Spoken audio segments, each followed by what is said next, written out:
Our first story deals with a subculture of heavy metal music that some feel is sending a dangerous message to your kids. The forces of evil on the dark side of devil right. And I want to talk tonight about the devil and demons and witches and wizards. And we just mix it up with hardcore and aggression and come out with something we think's an original sound. Loud, fast, heavy, you know. Well, what do you got? What do you got? You're listening to Riff Worship, the podcast that attempts to answer the age-old question, what makes a riff? Why do we love all things riff? I'm one of your hosts, Austin Paulson. With me, as always, is the great Baldini, Arkansas's prodigal son, Dylan W. Adam. How are you? Doing good, bud. How are you? Oh, I'm fantastic. Football season is back. Got Bears home opener this week against the Packers. Our mutual friend Norm and I have been talking about it a little bit today. Oh, God. And I'm geared up. I'm ready to go. Most of the year I'm pretty miserable, but about this time I'm ready to get hurt again. So we'll see. Since we're recording this on a Terminator timeline, I'll plug right here how the outcome of that score went. And we'll just see how I feel next episode. We've been talking about doing an episode like this for a long time. Essentially since the beginning. There was always an idea in mind that we would be talking about albums. We'd hopefully be interviewing guests. We've been doing both of those things. But sometimes there's a band that just has too many albums that you really can't skip over or gloss over the entire catalog. And this band in particular is one of them. We have a list, a handful of bands that we definitely want to get to at some point. Yep. So over the course of the next few episodes, we've kind of divided this band's catalog into different categories, perhaps a particular era or a sound. There's clear distinctions in the history of Cattle Decapitation, which will be our first band that we're essentially doing a deep dive on the catalog.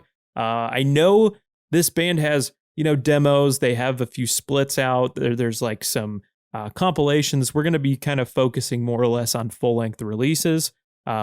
We have kind of 3 albums we're going to be getting into in this episode in particular. There'll be a few more on the next one, and then kind of rounding it out with more of their contemporary albums. But I guess really I want to ask you first, why this band?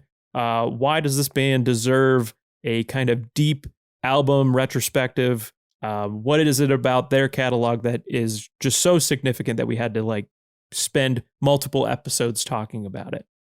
Well, it more than likely starts with the fact of the label that they're on. Metal Blade Records. They have been on Metal Blade Records since 2002. Mm-hmm. And it is now 2023. So roughly 21, 22 years they've been signed to said label. And with each album they have released on said label, they have taken a small step further and further each time they've progressed. Mm-hmm. But adding to that, Metal Blade is kind of known to have, 1 to 5 bands that have been on their label for, extremely long period of time. I mean, you look at a band like, in the modern sense, you look at a Black Dahlia Murder who has been on there since their first record, 20 plus years. You look in the long scope of things, and you look at a band like Cannibal Corpse who has only been on that label their entire almost 40-year career, 35 years, I think will be this year, maybe next year. Mm-hmm. So you look at that and you see that those bands have done the same type of progression. They have just adapted a little bit over time. And this band, the reason we're talking about this band, one is because when we started talking about this, their album Terracite had just either released or was about to release. And that was in May of this year.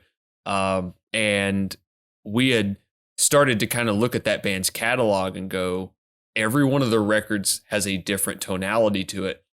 And it just seems like a great band to really dig in. There's a lot of aspects of grind, post-metal, black metal, death metal, you name it. It's kind of all in this band. But the big thing on this is that you and I always get a kick about talking about those first 2 records. as well. Because Yeah. we'll just, we'll crack some sort of joke about those first records because one, they're fun to listen to, and two, they're not the most serious things in the world. No. And it also doesn't help too that you and I have seen this band live, and we went, okay, when you see them live and you understand the intensity that this band brings when they do play live, you take an aspect of that and go, all right, this band gets it. They get what it's about. They get that it's just like niche music for niche people. And this band has somehow over the last 20 plus years become one of the defining bands of the subgenre of death metal, grind, whatever you want to call it. And that's a lot of the reasons we're going over it, is they've essentially helped bring those two subgenres together in a bigger facet. I don't think you'd have bands like Full of Hell putting out the records they do, where they released 2 records on a Relapse a few years back that were a little bit more death metal adjacent than maybe their current output is. I don't think you'd have those bands like that putting out records that blended those two together. I think Cattle Decapitation came from really humble beginnings to end up being one of the big bands of death metal, and will be one of those bands that we could look back on in the next 10 years, 15 years and go, no, they're now a classic band in their own right. And that's the reason why I think we should be talking about them, and why we are doing this kind of long player series on this band. Yeah, I think there's a lot you touched on there for sure. I mean, one, this is a band that has always kind of felt like an outlier in a lot of ways, in that they don't really adhere to a particular trend or sound. They just do completely what they want to do, whether in their ethics, their lyrical content, playing style, arrangements. They really just kind of do it all. And there, one thing that will certainly kind of shine a light on as we continue to do these episodes is that there is a clear progression. Yep. This, a lot of times when you look at a band's catalog, maybe their first few albums are what draw fans in, and that's what they're into. And then maybe they either go off in a completely different direction. Maybe the quality kind of, touches down a little bit. There's a number of things, but with this band, it's different in that the beginning, like you said, it's not as serious. We'll certainly touch on it in this episode, but I would say the more contemporary, the more recent albums they've done over the past like 10 years or so are really the strongest creative outlet that this band has put out. It's just gotten better over time and continues to get better. And in my opinion, I'm sure you feel the same way. So you'll kind of see that as with each part. There's certainly things that this will serve as kind of like an origin. We'll kind of get into the band's history a little bit, how they formed. So, and then those first like 3 full-length releases, I say full-length, but they're really, they're very short. Yeah. But we're going to be talking about Human Jerky this episode. Yep. Homovore, as well as To Serve Man. And I guess we really, one particular thing that I definitely want to ask you before we get into this too, we've kind of answered the question, why are we talking about this band? Do you remember the first time you ever heard this band? Why? Like, what was it? Was there a song? Was there an album? Maybe even a video?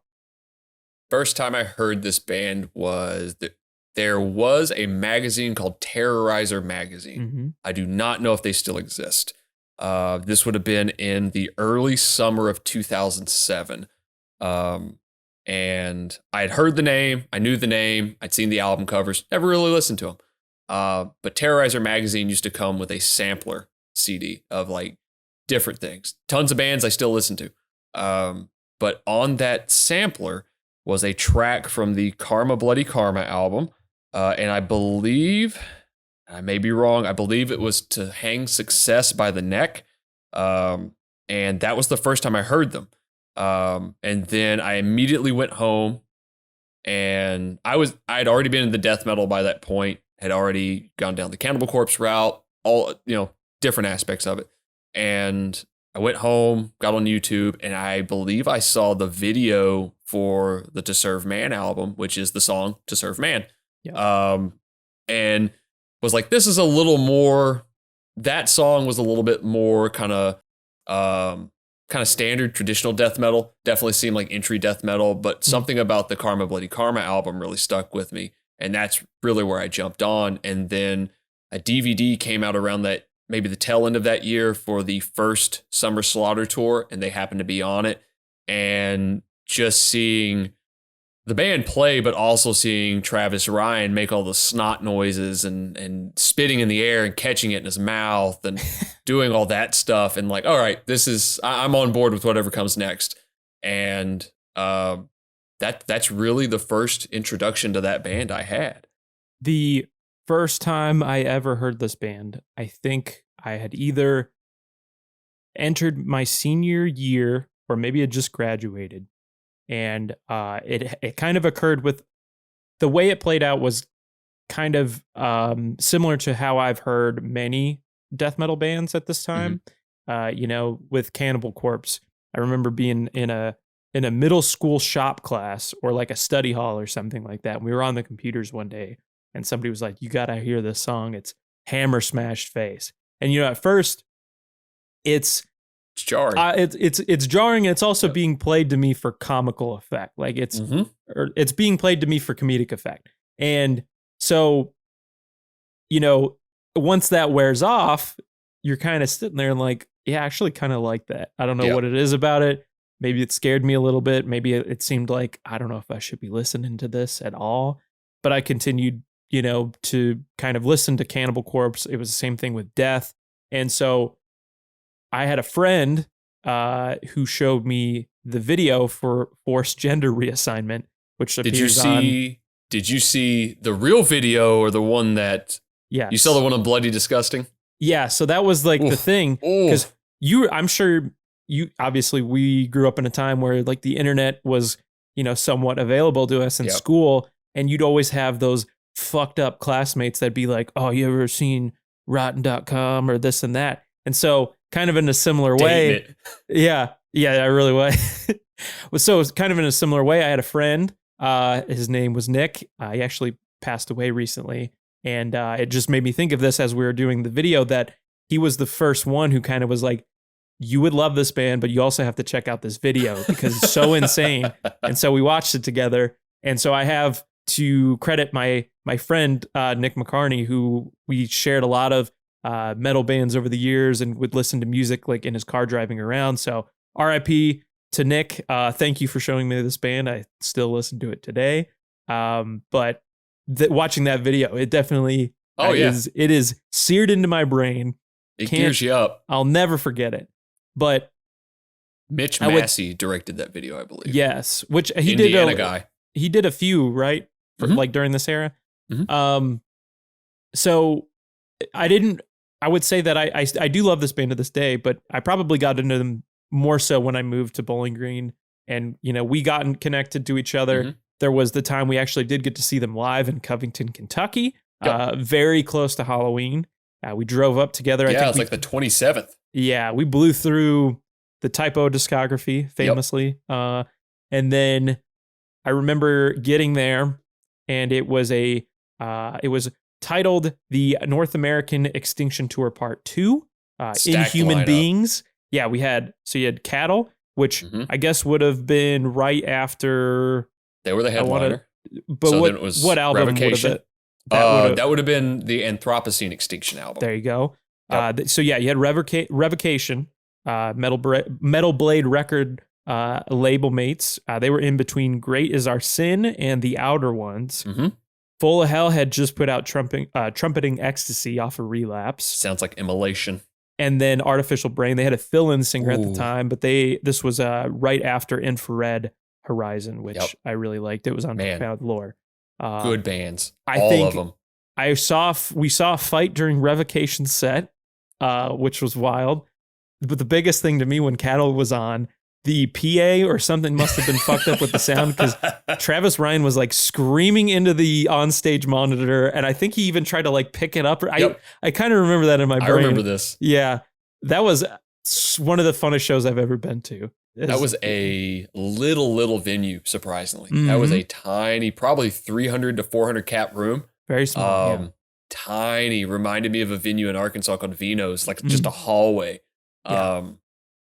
that was a wild one. That just shows like what we would do when we were a little bit younger, driving 3-4 hours to see like this death metal tour. And now sometimes we won't even go to them when they're right at our back door. Yeah. But that was a great show. It's a great album they were touring on. That was the second time I'd seen them. And what a lineup. What a lineup of bands, like heavy hitters too. Like 4 bands that are in their own rights and in their own kind of niche groups, like top of the league, right? You know, it's arguable that I've never seen a band as, you know, progressive and or you know, prolific as Full of Hell. I mean, that band puts out stuff, it seems like every quarter a year, like every 3-4 months they just drop something. I just got that split/collab with Gasp. They have like a full length that they'll probably be dropping at some point this year, early next. I know they're doing another collab with Nothing at some point. So there's just, it's always rapid fire with that band. The band never stops. But a hell of a lineup on a tour, a good album cycle to see them on, to really get the aspect of what that band was or is at this point. And it really shows too with what we're talking about today, just from that period of time, how much they've progressed. First time I saw this band was in 2009 in Arkansas. I couldn't tell you the name of the tour, but I can tell you a couple of the bands that were on said tour. It was Cattle Decapitation as headliner. It probably at that point they just played last. It was Psyopus, a band called Gigan, which is named after the kaiju monster. A Willow Tip band, I believe. There was one more band on the bill, and I believe it was Book of Black Earth. Okay. Now, you've been around me throughout the years. You've seen my car keys. There's a bottle opener on my car keys. Yeah. That is a Gigan, however you pronounce it, bottle opener from that same show. It's completely worn smooth. Our mutual buddy, one of my best friends, Norm, has that bottle opener on his keys to this day. Wow. It's like, but that was on half a heart necklace. Yeah, it's exactly, you guys exactly the same thing. And we went to that show together, and that was on the Harvest Floor tour. So their big breakout record, first album with Dave McGraw on drums. Okay. And I saw some of the most out of pocket stuff in like a quote unquote pit I've ever seen in my life at that show, in this like half bar, half Mexican restaurant. They've really only continued to progress from there. Those are some really great albums that I can't wait to get into. But so maybe I should start with San Diego at the time, kind of the mid 90s. What's going on in metal around this time? Maybe what's going around in hardcore at the time. Lowered expectations. San Diego, not really much of a metal town, I guess I feel like I found out. I mean, really the only bands that I was kind of able to piece together as far as metal goes in this area, As I Lay Dying, of course, is from the San Diego area, as well as Rat. Okay. Rat, who would have thought? Rat Records, not gonna lie, not gonna knock that. The I guess Iron Butterfly, well, years prior had formed there as well, but more so it seemed like the punk and hardcore crowd was maybe a little bit more vibrant around this area. There's bands like Drive Like Jehu. They have Heroin, Struggle, which features some members of a band I'll be getting into in just a moment. Swing Kids again. Run for Your Fucking Life is another band. Unbroken. Unbroken. That's a hell of a band. Even later, Blink-182, kind of from outside of the San Diego area. So really, you can't talk about Cattle Decapitation without first talking about the Locust, which I had no idea. So when I first heard Cattle Decapitation, I was very well familiar with the Locust, but I had no idea that they're basically synonymous with each other. If not for the Locust, Cattle Decapitation essentially does not exist. That is very true. This is a band that formed around 1994. experimental kind of artsy hardcore grindcore power violence band. They are very much known for their chaotic style of playing mixed with synthesizers and keyboards. Of course, a lot of the time at a certain point, these members were dressing up in like full kind of like bug costumes, of course, as well. Let's be honest. That band is most known for its costumes. I love that band. You could blow through that discography in a car ride, In and about 10 I minutes. certainly have. It is so much fun. I think Swindle showed me this band, our unofficial third mic, and I love it. So there are 2 members of the Locust that essentially would go on to form Cattle Decapitation, like maybe a few years into the Locust having formed. Mhm. So I think by the time even Human Jerky came out, their first like release ever was a split with Man is the Bastard in 1995, another power violence band from California. They did a split with Jenny Piccolo, another kind of metalcore power violence band from the area. And then they had like 2 self-titled EPs, like an EP and a full length. But Dave Astor, who was the drummer of the Locust at the time, and Gabe's at the time, and Gabe Serbian, R.I.P., the late great Gabe Serbian, basically went out and formed this kind of like gore grind, death metal project. They had a singer at the time. They were like a 3-piece, and I couldn't. Some of the history that I found was either like an unknown singer who disappeared, or like he just kind of split without saying anything. I did find there was a demo, the 10 Torments of the Damned, that was released in 1997 that kind of credits a Scott Miller. So I'm assuming that's who it was. I almost ended up with a copy of that. Really? How so? A mutual friend of Justin Swindle and I, named Jessica Malio. This was like a decade ago. I'm sure she has passed the album away. Mhm. She had a copy of it, and I was like, "What do you want for it?" She goes, $20. Like it just never transpired. Things happened, and I was never able to get it. And I knew he wasn't on it, but I knew like I got to have that thing because I don't care what it sounds like. It's just a beginning of what that band is. Prior to Travis Ryan being in the band, I do want to touch on, you mentioned Dave Astor as being a member of the Locust. What I want to mention about him is that he's also the primary songwriter, primary creator in a brutal death metal / slam death band called Pathology. Oh, right. That is from the same area. Yeah. So just wanted to touch that. Pathology's got some great records. They put out 3 really cool records at the early 2010 period through Victory Records that were really good and just really brutal music coming out through like a hardcore label. Sure. But that's really all I wanted to touch on with that. Yeah. Well, Dave, when this band initially was he was in the formed, Locust. He was in the Locust. So was Gabe. Dave was on bass initially in Cattle. Yes, correct. Gabe was on drums, and then you had perhaps Scott Miller on vocals and guitar. So they do the demo. It's 10 songs. It's 8 minutes long. And then I don't know what happens to Scott. He disappears. And so what I do know is, though, Gabe and Dave were fans of one Travis Ryan. He had played drums in a band called Strangulation. Got to touch on that. Got to cut you off real quick. All right. Strangulation. I believe, and you've probably seen this, Travis has the original tape of that demo made by that band, and he just took it to have whatever process done to it so they could release it. Now, Strangulation was like a death metal band. Yes. He played drums.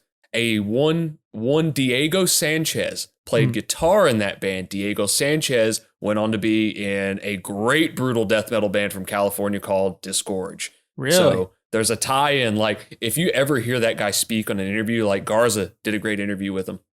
That is he's either the nicest guy in the world or he's just the most relaxed guy in the world. But like great band, great tie-in that Travis has like this weird tie-in with all of these noise, grind, death metal, black metal bands somehow. But when I saw that name, I was like, shit, that's right. Diego was in there. I didn't realize that. I mean, it does feel, while there isn't maybe a lot happening in like San Diego as far as like metal, it is cool to see some of like maybe the hardcore connections and some of the connections to other bands. Yeah.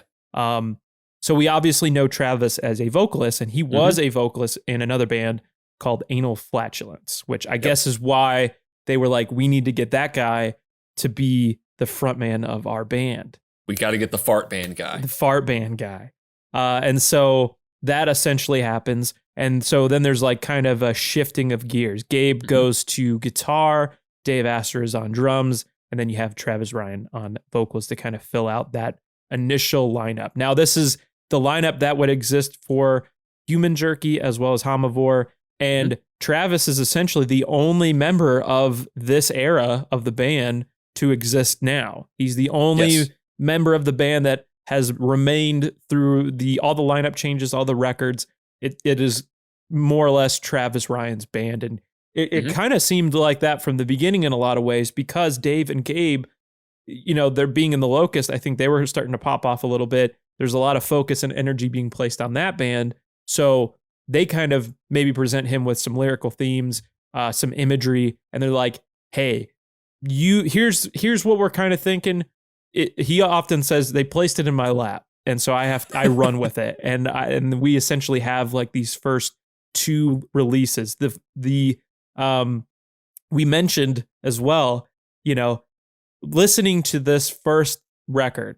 This was not the first record I heard, so I'm much more familiar with the albums that came later. Going back, I remember kind of doing some research and listening to these like straight through, maybe for the first time in a while, and just laughing my fucking ass off, because this is so clearly like we're just having fun. Yeah, we don't give a shit. You know, and that's I'm saying that as like it was so much fun to listen to, but there's like, I think I saw a quote where it's like, yeah, we didn't know what we were doing. We were like, we'll write 3 songs in a day. And that was about as much as, you know, maybe the effort that would go into a particular song or something.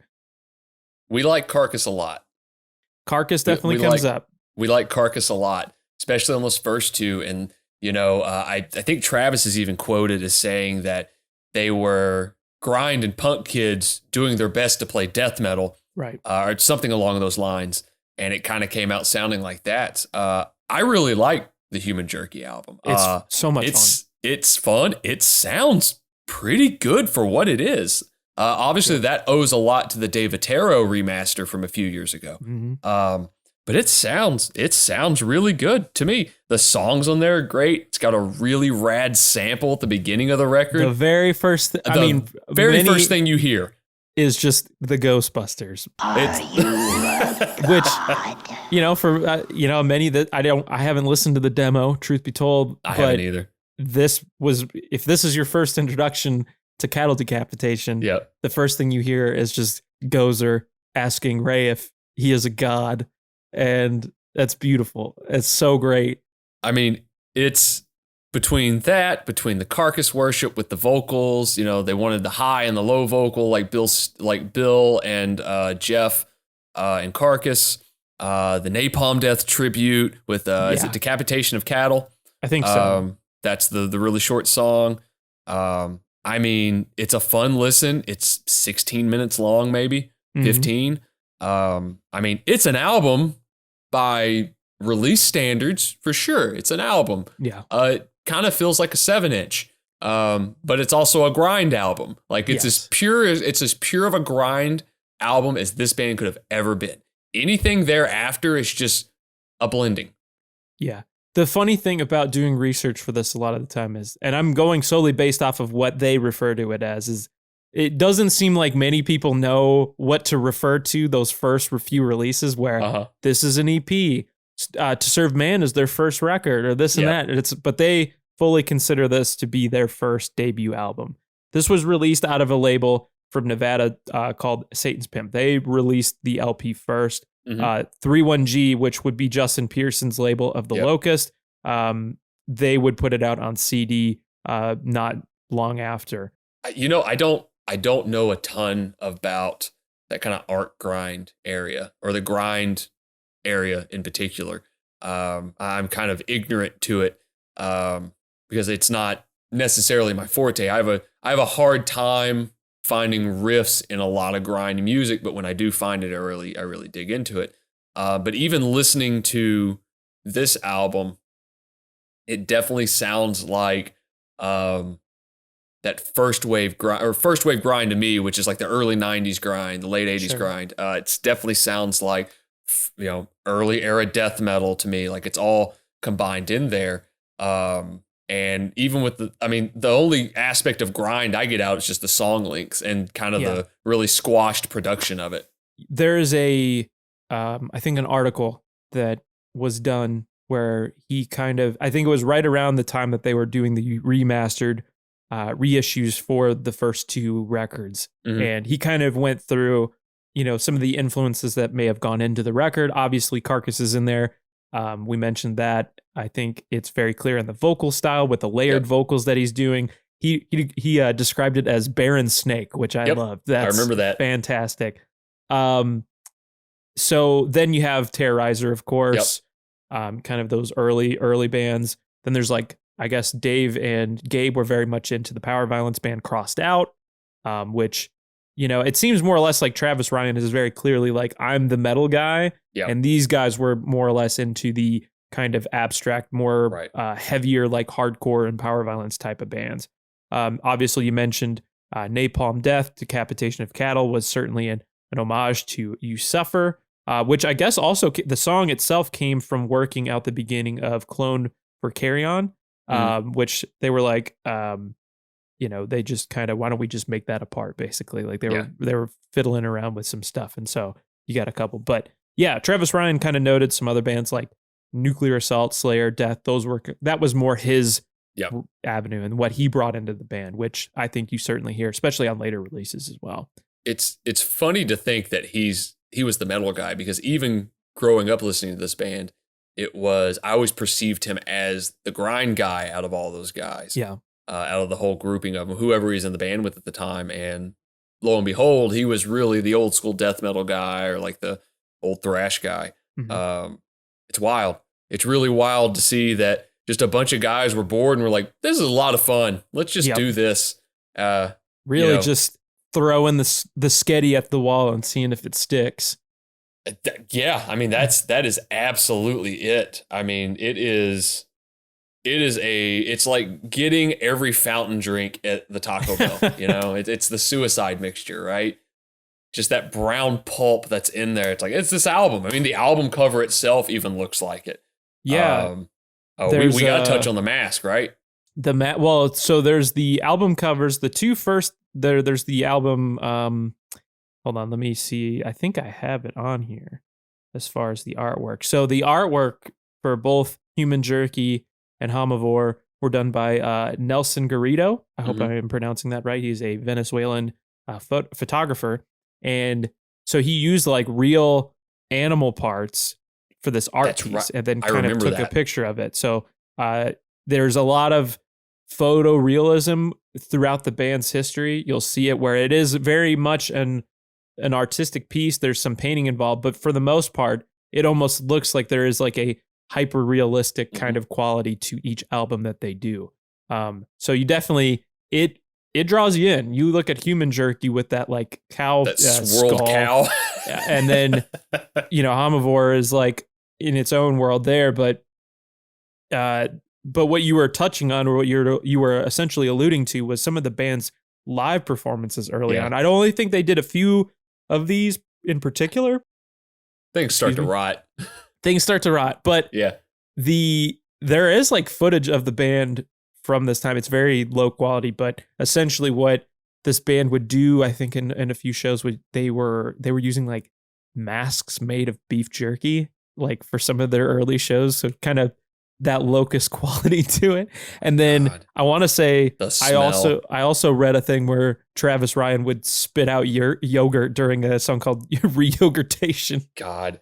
So, I'm glad you mentioned that song title. Mm-hmm. The big selling point for me are the song titles on this record. Yep.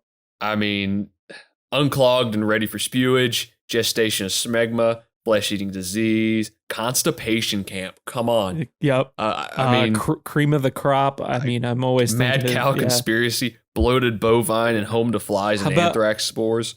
How about this one's just stench from the dumpster? It's just like, all right, yeah, whatever you call it, whatever. I mean, the last one's got a great title too, just bludgeoned, beaten, and barbecued.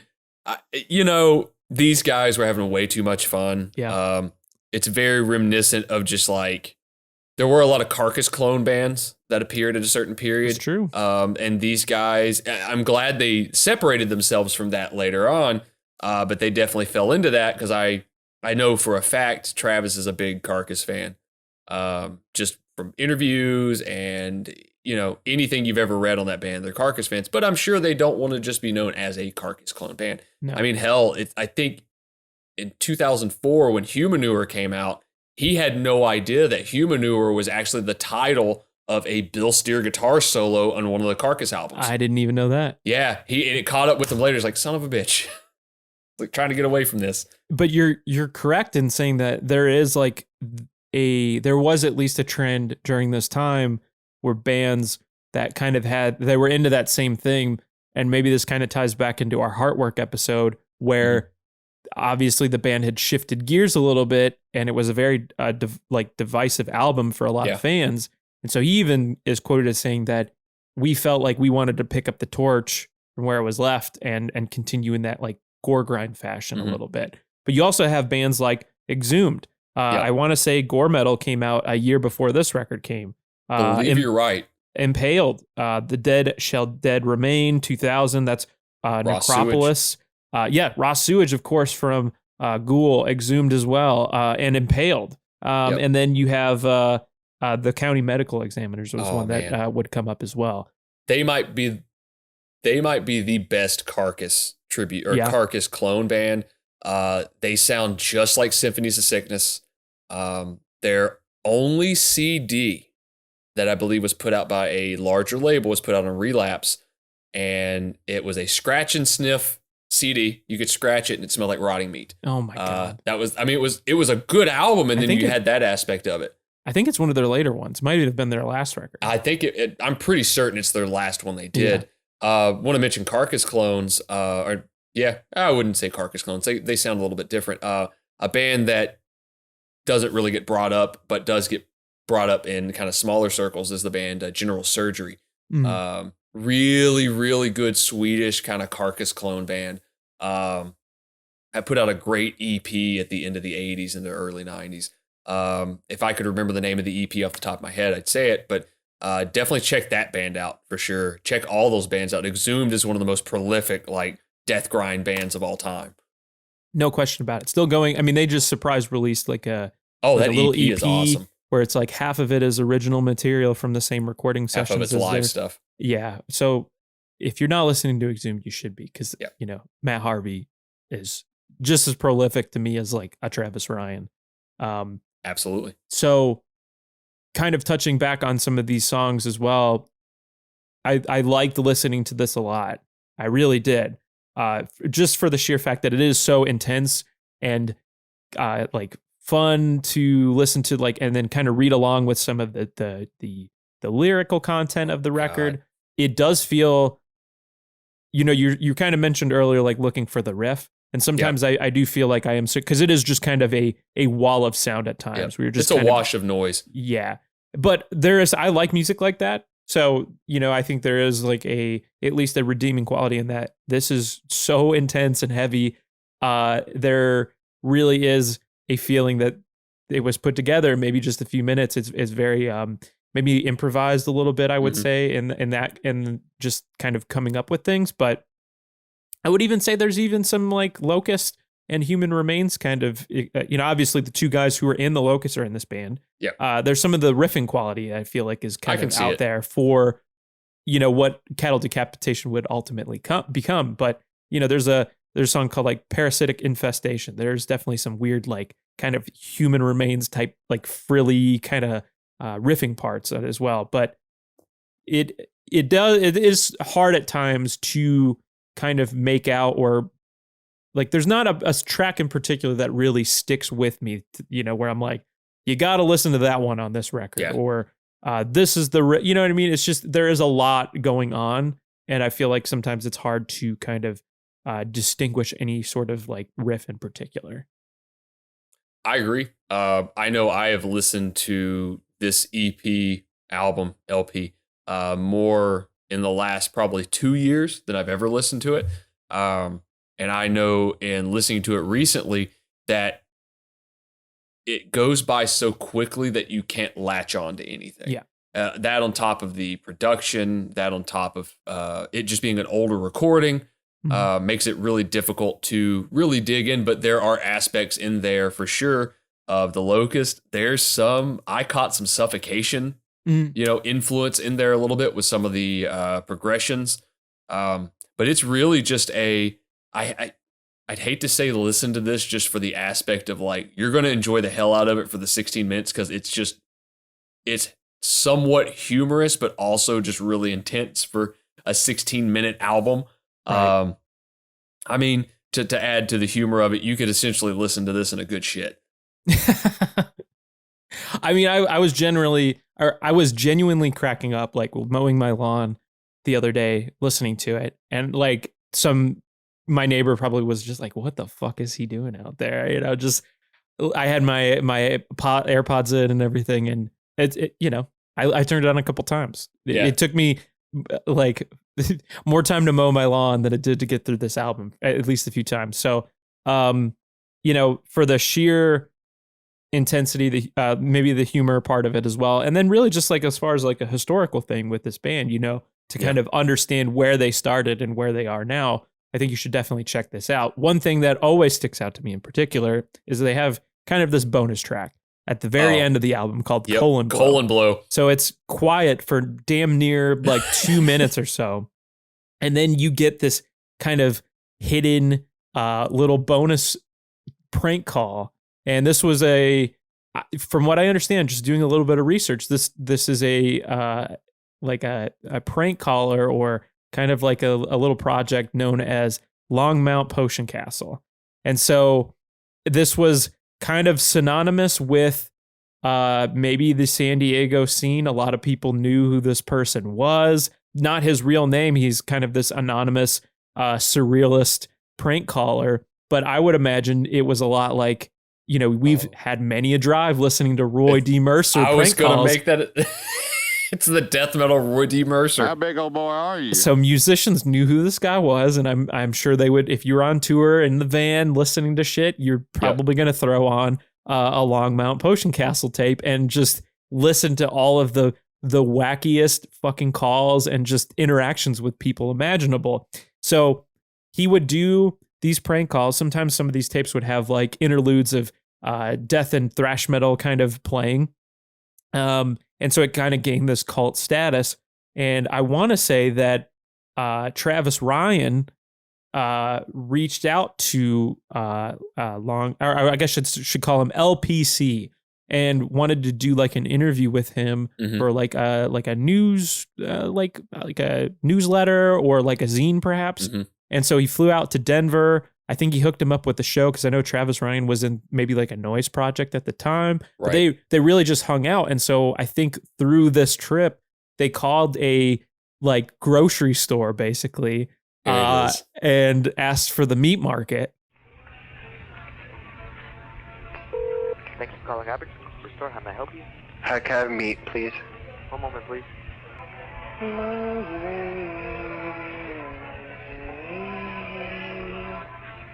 Hello, meat.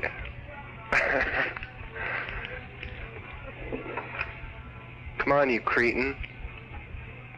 You cretin meat man. Butcher Block? Hello? Yeah. Hi, is this meat? Butcher Block? Yeah, I was interested in cattle decapitation. Cattle Decapitation? Oh, I think this probably isn't the right department. Well? What do you need to know? What exactly transpires there? With cattle decapitation, we don't do it here. So you're saying you wouldn't have it? No. I don't know how I feel about it either. I'm just looking for a little feedback, I guess. Yeah, we don't do it here. What? We don't have anything to do with the processing or anything here. Of what? You said cattle decapitation, right? I did. Yeah, we don't do that here. so I don't know what to tell you. Why not? I mean, where would I go? Probably to a meat packing plant. I mean, is this some kind of meat market over here? What are you running here? I'm sorry, I don't know what to tell you. How about duck decapitation? Duck decapitation? No. Okay. So just to kind of drive that humor aspect of this record even further, it ends with the most ridiculous prank call you can imagine. Something akin to Roy D. Mercer or like Crank Yankers or some shit like that. Special ed. What a record. It's obvious that there was a lot of humor tied in with this. Arguably, I believe the Locust have a lot of humor tied up into that project. I still think there's an aspect of humor to the Cattle Decapitation catalog as well. I mean, those tongues are firmly planted into those cheeks. I mean, it's, as you said, if you really want to see where this band came from and see how far they progressed, start here. You don't necessarily have to mess around with the EPs or the 7-inches or demos or anything like came before it. Just stick with this. I mean, there have been splits later on, but go through it. I mean, because the band is going to progressively get better with each release. Although, I do think this album is better than Homovore. Really? I think this album's better than Homovore. That's fair. And you know, they're kind of close to me. I would almost say there is more for me to chew or like kind of sit with. I feel like there are more riffs, more traditional riffs perhaps on Homovore, which came out a year later on 31G, the Justin Pearson Locust label. With the epic length of 20 minutes and 40 seconds. So this was recorded from November 23rd, 1999 to February 1st of the following year at Double Time Studios. And so I actually kind of looked this up just to see what was recorded here. There was an 18 Visions record from a few years ago called Yesterday is Time Killed that was recorded here. The band Unbroken that we mentioned a few times recorded a lot here. And also Blink-182 being from the area, kind of some of their like I want to say it's the debut record, Cheshire Cat, was done at the studio as well. But you're right. I mean, it is. It's hard to say for me. I want to say when I listened to it, I thought there was a little bit more to go off of. There was a little bit more that kind of stuck with me as far as like listening to, perhaps Joined at the Ass or Diarrhea of the Mouth. Great or title. Release the Gimp, whichever suits your fancy. I remember my first memory of this album is one of my best friends bought it. He ordered it. We used to have the order CDs if we wanted something. He's like, I loved Karma Bloody Karma. I got to get this. And we'd never heard it. Like, we no concept of what this thing sounded like. He orders it.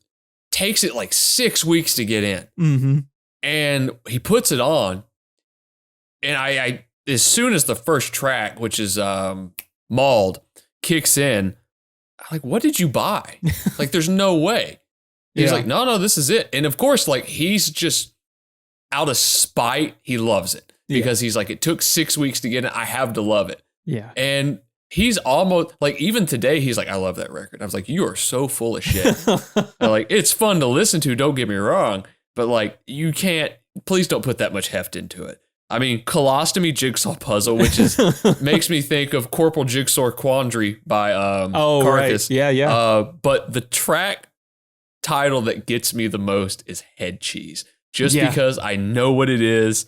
I mean, there is some great Ice Pick Gag Reflex is great. Carnal fecophilia due to prolonged exposure to methane. But Release the Gimp's a really good one too. Yeah. I mean, it was almost like, all right, we did this on Human Jerky. What else can we do? Let's just get weirder with the song titles and like more just hilarious with it. There's, again, you could almost combine the first album and this album and just go, here's the first, 35 minutes of an album of this band's catalog. Because there's really not much of a lineup change, if at all. No, there isn't. It's the same three members that were on the first release. So again, kind of a similar thing. Hey, Here's what we're thinking. Here's what we're kind of looking to do. You fucking run with it, Travis, and we kind of trust you to do it.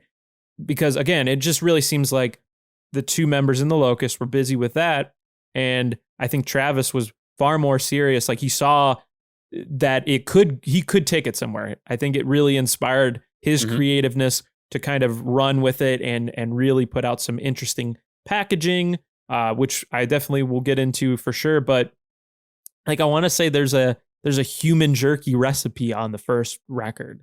Like you can find it in the inlet. So, but again, there's a kind of like haphazard, kind of loose feeling to a lot of the writing and recording of this record.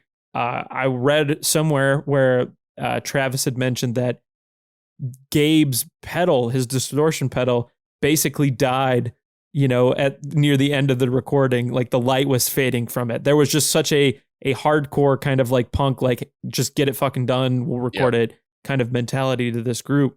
But with that, I think that really helped kind of one, expose them to kind of maybe a different audience that wouldn't have necessarily heard, your Carcasses or perhaps your Napalm Deaths, because they were rooted or, associated with the Locust.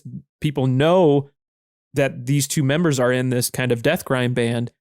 They were probably getting put on a lot of these shows, or at least people were going to see Gabe or Dave because they're like, hey, it's the Locust. You're kind of tied to this hardcore community at this point.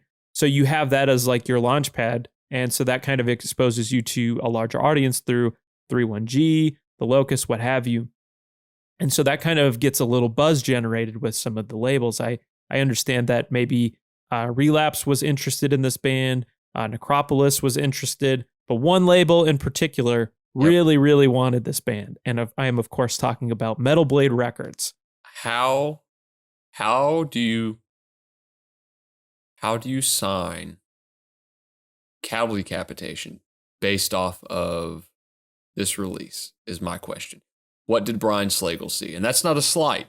Yeah. That is, what did Brian Slagle see into this band? What did he see? Was it like, oh, these guys are hilarious? Was it, okay, there's something here that I can see, that others don't. I mean,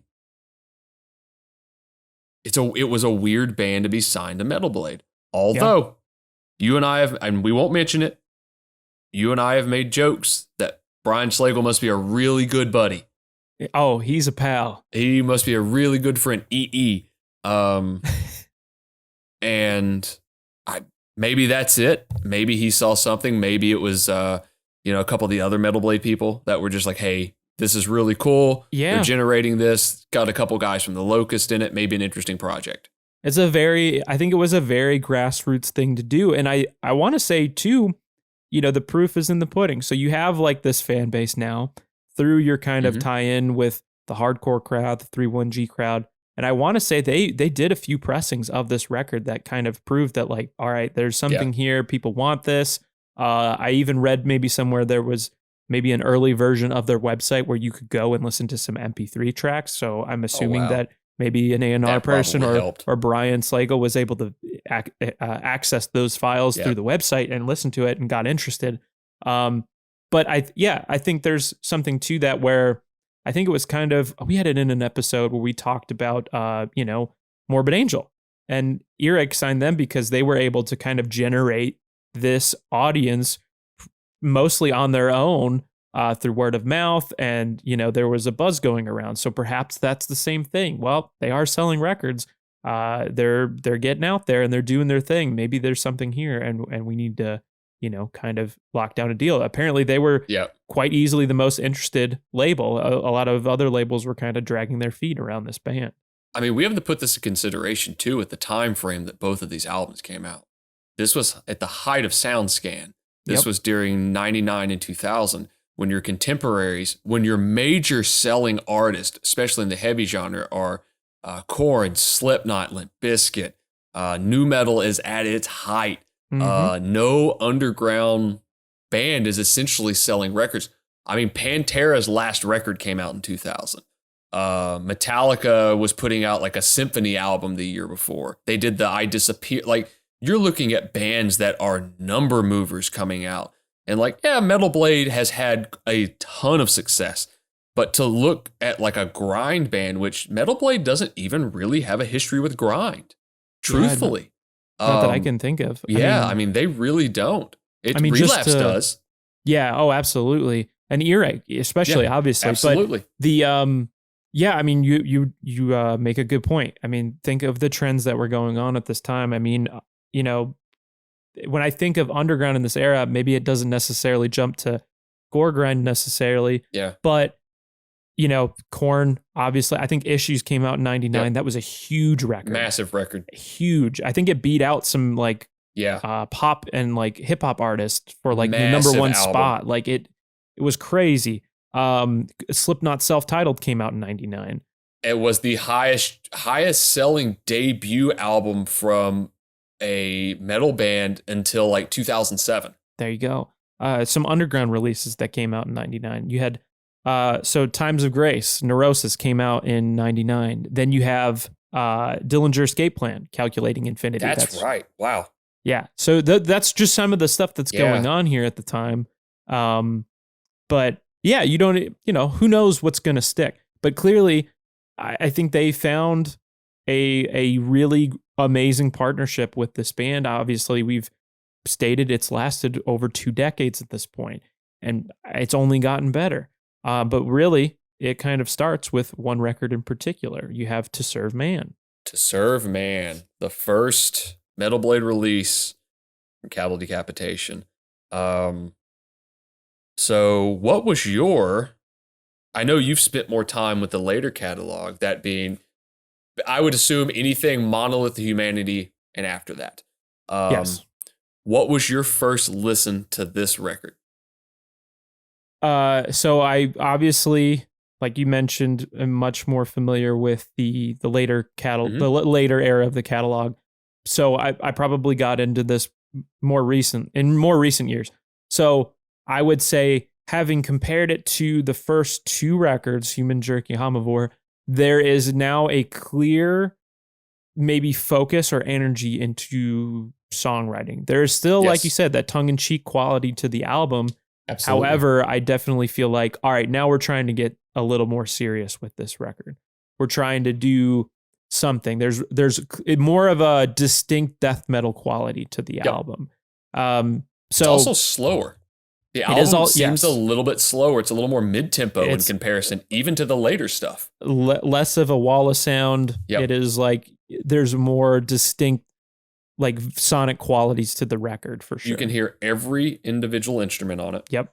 With the production. You know, this is, and I would hedge a bet that owes a lot to the lineup change that happened, because Travis is still the vocalist. Dave Astor is still playing drums, but you have a new guitar player joining in, which is Josh Elmore, I believe. And then you have Troy Ofdahl joining in on bass for their first record.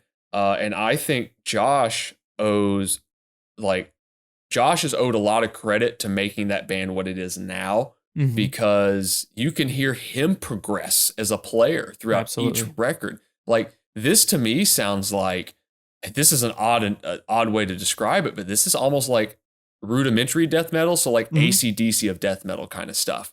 Like, that's fair. Very straightforward. Yeah, there's some grind aspects to it, but it's just flourishes. But like, you're right. They focused on song structure. I mean, the song To Serve Man, there's a video for it. Yep. They definitely focused on a lot of stuff. There's still speed, but it's almost less uncontrolled. Like, there's more of a dynamic to it. Right. Yeah, it's there's a progression. I think with each episode that we do in this deep dive, you're going to see a shift in the style a little bit, and I think this is kind of sets the foundation of literally what is to come next.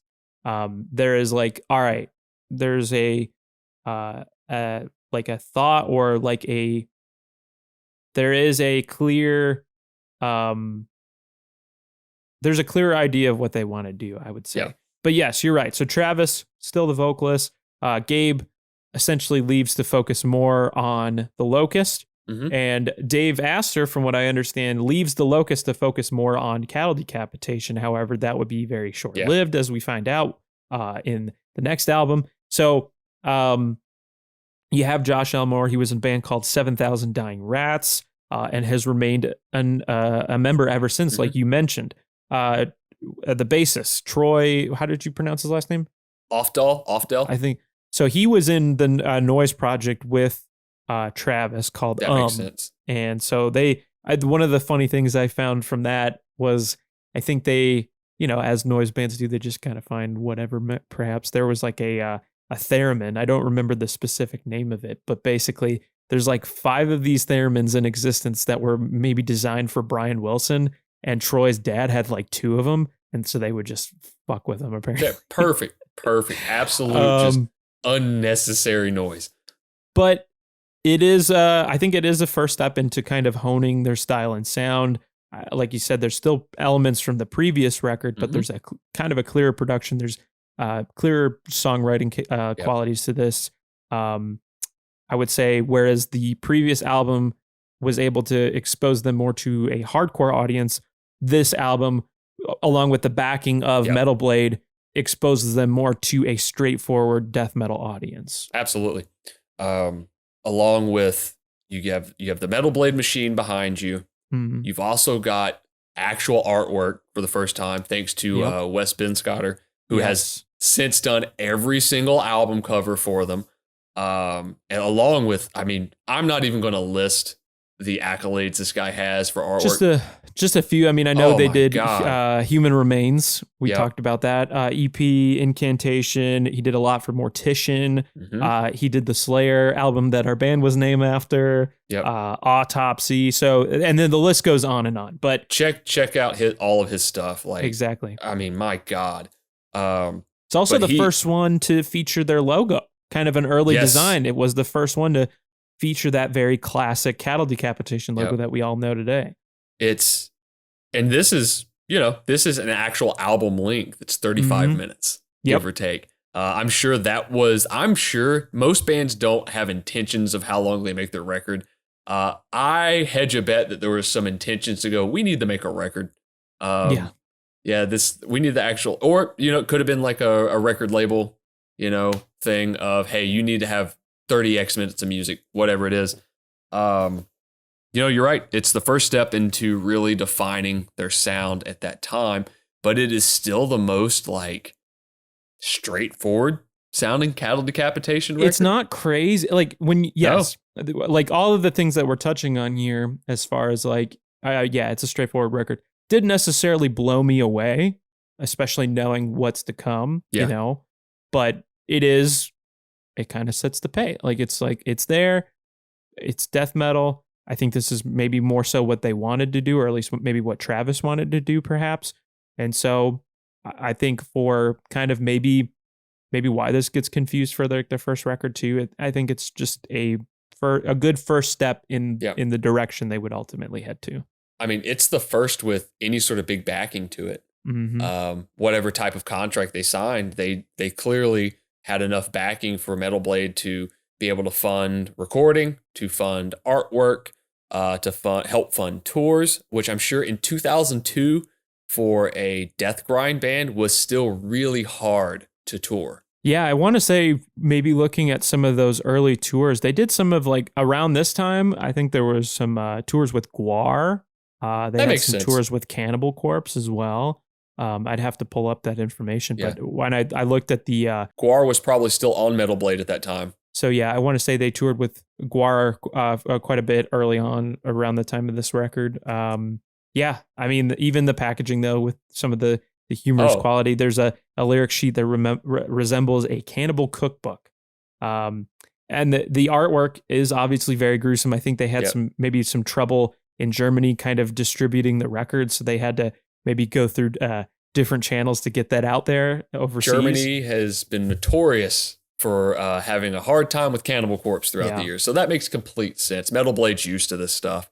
One thing I wanted to point out that we didn't really touch on with first 2 records, mainly because it's a wall of noise, you can't really tell.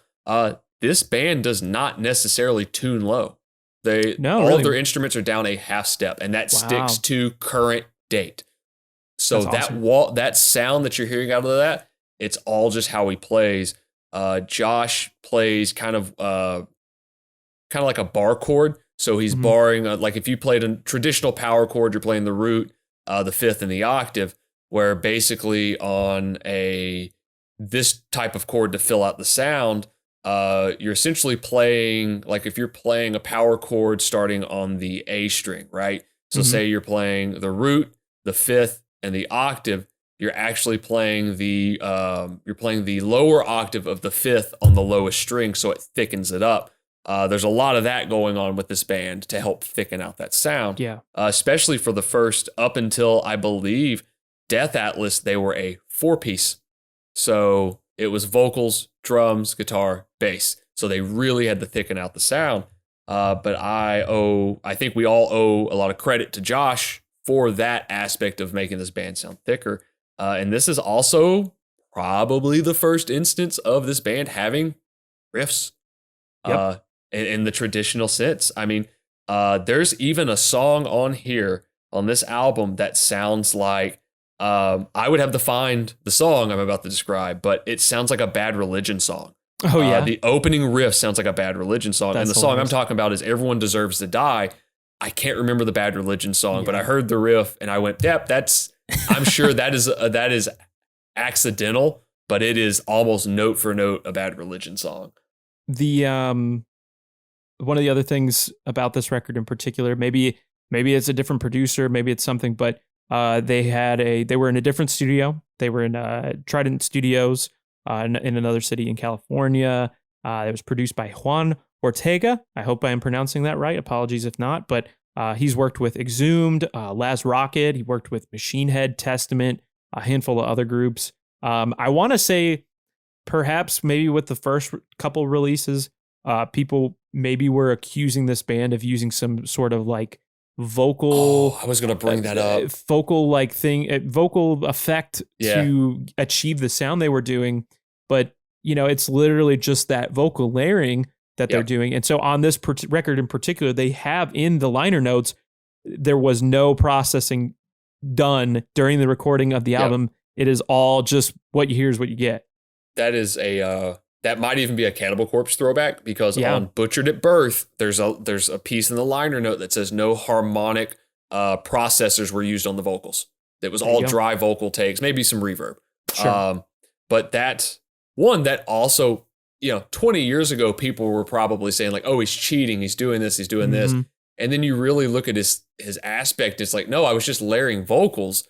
However, it shows how well his vocals are, how well he does with his vocals and how he pitches them. I've seen an interview with Travis from years ago that stated he was just trying to outdo Chris Barnes, in which he has. Yeah. No argument there. You ain't got to try too No hard one's on going to that. chime in. Nah, I'm gonna be an old man on that one. Like, he wins. Yeah. Every time. And every single time.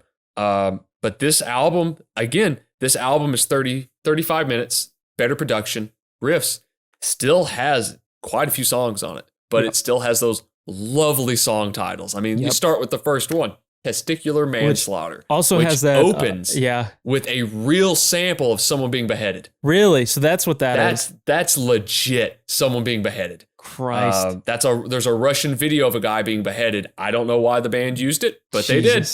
Got the point across. I Eat Your Skin. Land of the Severed Meatus, which do you know what the meatus is? I don't. It is your urethra. Oh, basically. well, that's beautiful. I mean, regurgitation of corpses to serve man, colonic biopsy performed. Pedestrians was always a good one. Come on. My favorite has always been is it Long Pig Chief and the Hairless Goat? Is that the title? Think is it Long Pig Chef? I could be wrong. Could be right. Could be, because Long Pig Chef is essentially saying this person cooks people, because like cannibals would call humans long pig because we're so close to pigs. Yeah. Long Pig Chef and the Hairless Goat. Yep. Chunk Blower always made me laugh. Amazing. I mean, the title of that track always made me laugh. You know, that is kind of a bummer with some of the modern day Cattle, which to say there's a bummer with modern day Cattle Decapitation's odd, is that some of the jokey song titles aren't there. I understand why they're not, but it's just like, oh man, maybe just one. Like throw in one and be like, okay. Like just give me that one. But this is a hell of a record. You know, it's not necessarily my favorite out of the catalog. It's probably not even in my top 5. Yeah. But this is a great record. It's a fun record. This is good, like entry death metal for anybody that's having a hard time getting into this music. And even if it's not your first death metal band, it might be your first band to use this type of vocal on it too, because his vocals are probably the center point of this band. Hands down, even from this date, like it's a big piece of this band. And there's a lot of younger kids that are in bands now that are massive, that owe him so much credit. Lorna Shore, you know, they got big through TikTok and his vocal stylings. And like, there's no way that band's got vocals like that without Travis Ryan. Yeah, I know for sure. I've read an interview, even we mentioned Full of Hell. I know for a fact Dylan has mentioned Travis Ryan at least at some point, you know, using him as like kind of an influence or touching stone, or stepping stone or whatever the fuck. But I think the vocal approach in this band will certainly be something we touch on as we continue our deep dive here, because there's going to be shifts. There's going to be, you know, different takes on what it means to be a vocalist in Cattle Decapitation. I'm personally a really big fan of the way he kind of tackles that now. Some people may not agree with me. Get over yourselves. I don't care. It's better. It's just very, I enjoy it. And that he is so, his range, I mean, even just on these records, you can tell where he does some of those higher vocals, and then like how low he is able to get. I don't know how someone can do what he does for as long as he has and still continue to go out there and tour and make just really high quality records as they have. Because if you take a track like, I mean, the opening track to Serve or Testicular Manslaughter, those layered vocals are immediate. It's after the sample. Like the really fast riff kicks in and it's immediate when those vocals kick in and just emphasize the music itself. I mean, he's basically probably singing the line twice, and they're layering it, and it's just coming out as this almost demonic sounding thing. I love, in any type of music I listen to, something about double tracked vocals where they're either harmonized or one's a high and one's a low, and they give you almost that alien kind of sound.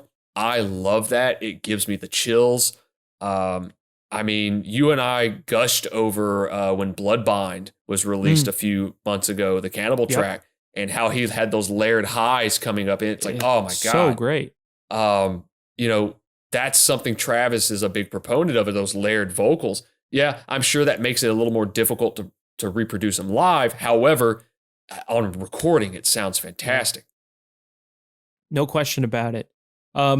So to kind of wrap things up on this era of the group, I think these 3 records really probably have the closest to do with each other. I mean, there's just kind of a through line from Human Jerky to Serve Man. Obviously, absolutely.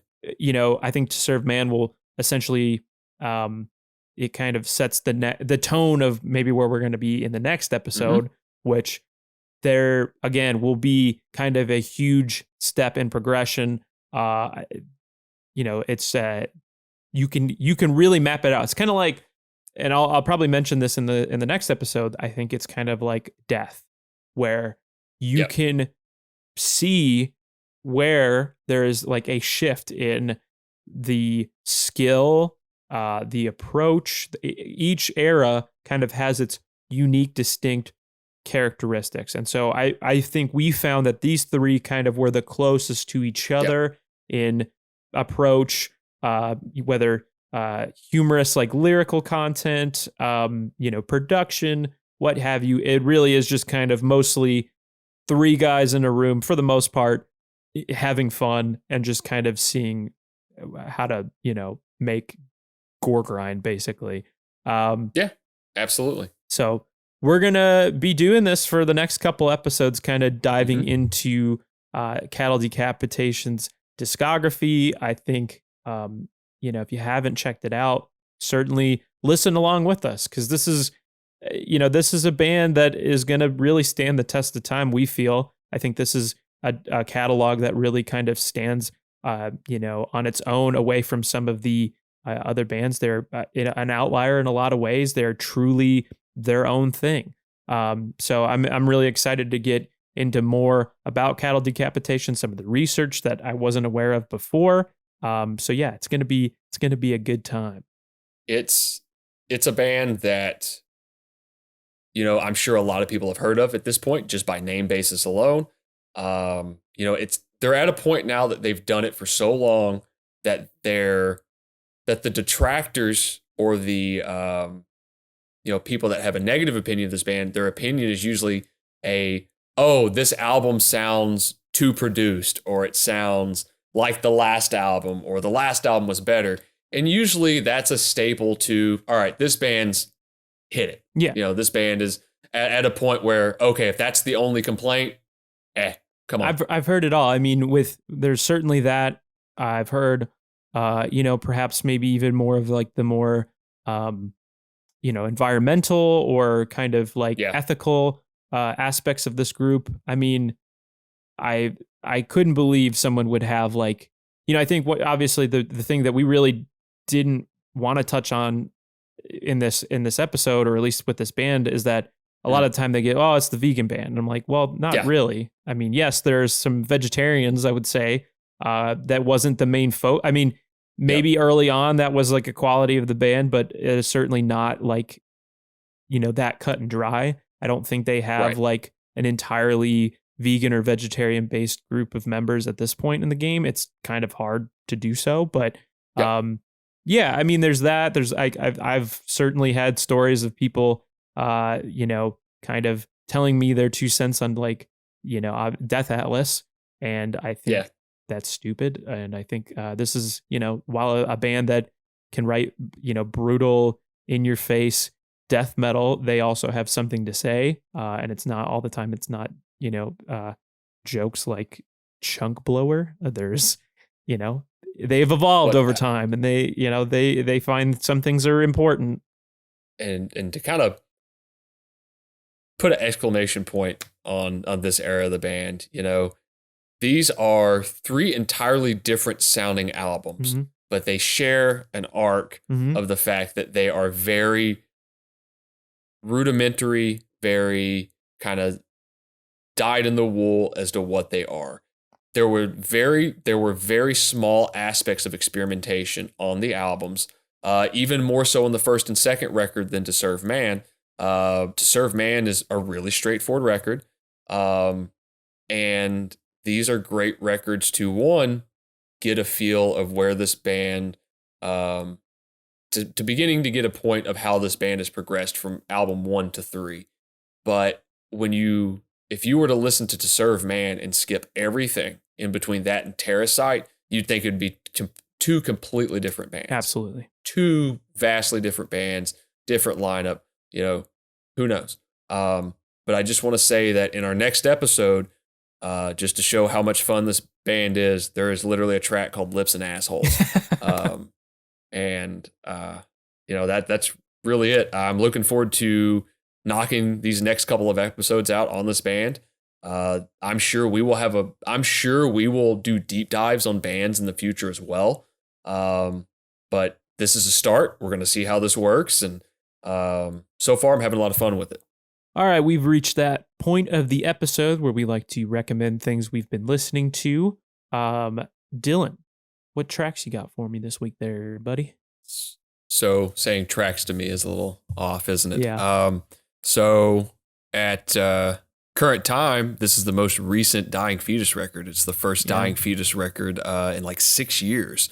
Make Them Beg for Death. It's heavy. It's moshy. It's Dying Fetus. Like you're gonna, if you like slamming death metal, you're gonna love it. And then I want to touch on the kind of surprise that hit us all in the last week, which was Job for a Cowboy dropped their first single in like 9 years, which is called The Agony Seeping Storm. We don't really have an estimated time when an album may come out, but generally, if there's a single being released, there's an album coming out. So I have been waiting for that for 9 years. It would be nice. It's going to be nice to see if they tour. If they don't, it'd be nice to see if they had a couple one-off dates in there. It would be great to see that band. I have not seen them since like 2008. And then on a non-aggressive album, Rust in the Rain, Tyler Childers' most recent record, has some of his original stuff in there, a couple songs written by songwriters, but he's also got a couple covers in there. He has a rendition of Help Me Make It Through the Night that is pretty solid, like pretty solid. But that's what I've been listening to. On my end of things, I just got a few songs here, some singles that have been released over the past few weeks. Harm's Way dropped a single, Undertow, last week, featuring Chris Esfandiari of King Woman, a wonderful band. There's a video that is out for that now, but such a cool kind of surprise to see this collaboration between the two artists there. Definitely mixing some of the heavier stuff with maybe more of a softer delivery with King Woman, but Common Suffering, that's the album that will be out on through Metal Blade Records September 29th, just to kind of tie it all in, the Metal Blade Records on this episode. Also going to be on tour with Fleshwater, Ingrown, and Jive Bomb coming up as well. This next recommendation is a blackened death metal band, a trio from New York City called Gravesend. They just put out a single that will be coming out on their sophomore album, Guanis Death Stomp, on October 27th through $20 Spin. I was a really big fan of this band. Their first album, Method of Human Disposal, in 2021. They're very cryptic. I don't exactly know who is in this band because all the promo shots are kind of like out of focus. But I'm willing to bet that some of the members of Magruder Grind are in this band, maybe the singer, because their old Instagram posts all of the Gravesend stuff, like when it comes out. Not to say that Gravesend has their own Instagram, but for whatever reason, the Magruder Grind account also posts Gravesend stuff. So I'm assuming that there's some connection there. They were just on tour with like a 2-piece called Contusion, which features the old drummer of Magruder Grind as well. I want to say it's Chris Moore, who was on the self-titled Magruder Grind album. He plays with a guitarist who was in a band called A&S. He was in Iron Reagan at one point. Mammoth Grinder as well. So there's all those connections there. They have some East and West Coast dates that will be happening in December with Command and Innumerable Forms. So definitely look out for that release on October 27th. And then also last week, Fuming Mouth, the new single, The Silence Beyond Life, is out now. The new record, Last Day of Sun, going to be out on Nuclear Blast on November 3rd. Again, there's a music video for that out. I feel like this has just been kind of a long anticipated release by this band. Their last few things have been really cool. This is recorded with Kurt Ballou at God City as well. So, there you go. There's a kind of a stamp of approval there, but that's really all I've been listening to this week. So what have you been listening to? Be sure to comment on some of the things we might want to check out. Again, we'll be back next week with a whole another era of Cattle Decapitation, kind of our long deep dive into this, just one of the best bands kind of doing it. And they have been doing it for a long time. If you want to give us a follow at Distortion891, Facebook, Instagram, and Twitter for all updates on this show, as well as our live show that airs every Monday from 6 to 8 p.m. Central on FM 89, WONC.org, and the iHeartRadio app. For the Baldini and myself, thank you so much for joining us.